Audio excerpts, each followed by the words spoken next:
ഇവരെ ഞാനുള്ളത് ഇപ്പോൾ വേങ്ങര താഴെ അങ്ങാടിയിലാണ് ഞാനുള്ളത്. വേങ്ങര താഴെ അങ്ങാടി എന്ന് പറഞ്ഞാൽ നമ്മുടെ ബസ് സ്റ്റാൻഡ്, പരപ്പനങ്ങാടിയിൽ നിന്ന് വരുമ്പോൾ ബസ് സ്റ്റാൻഡ് എത്തുന്നതിന് മുന്നേ നിങ്ങൾക്ക് നോക്കിയാൽ കാണും വേങ്ങരയിൽ ഫുള്ള് ബ്ലോക്കാണ്. ഇത് പെരുന്നാൾ തല ആയതുകൊണ്ട് മാത്രമല്ല, എല്ലാ സമയത്തും വേങ്ങരൻ്റെ വലിയൊരു പ്രശ്നമാണ് ബ്ലോക്ക് എന്നുള്ളത്. ഈ ബ്ലോക്ക് എങ്ങനെയാണ് തീരുക എന്നുള്ളതിനെക്കുറിച്ചൊരു ഐഡിയ ഇല്ല. കാരണം ചുറ്റും വാഹനങ്ങളെല്ലാം പാർക്ക് ചെയ്തിട്ടുണ്ട്.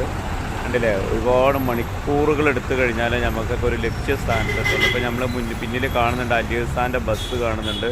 കുട്ടികളെ ഇറക്കിയിട്ട് വരികയാണ്. ഇപ്പോൾ എത്ര സമയം കഴിഞ്ഞിട്ടൊക്കെ ആയിരിക്കും കുട്ടികളൊക്കെ തന്നെ വീട്ടിലെത്തുക എന്നുള്ളതാണ്. കാരണം നമുക്കൊരു 5-5:30 മണി ആയിട്ടുണ്ടെന്നുണ്ടെങ്കിൽ ഇവിടെ ഭയങ്കര ബ്ലോക്കാണ്. ഇത്ര ബ്ലോക്ക് എന്ന് വെച്ച് നമുക്ക് പ്രെഡിക്റ്റ് ചെയ്യാൻ പറ്റാത്ത ബ്ലോക്കാണ്. എപ്പോൾ തീരുമെന്നും പറയാൻ പറ്റില്ല. അതായത് വേങ്ങര അങ്ങാടിയിൽ 1 കിലോമീറ്റർ കടന്ന് പോകണമെന്നുണ്ടെങ്കിൽ നമുക്ക് മിനിമം ഒരു 25 മിനിറ്റ് എടുക്കുന്ന ഒരു അവസ്ഥയിലൂടെയാണ് പോകുന്നത്.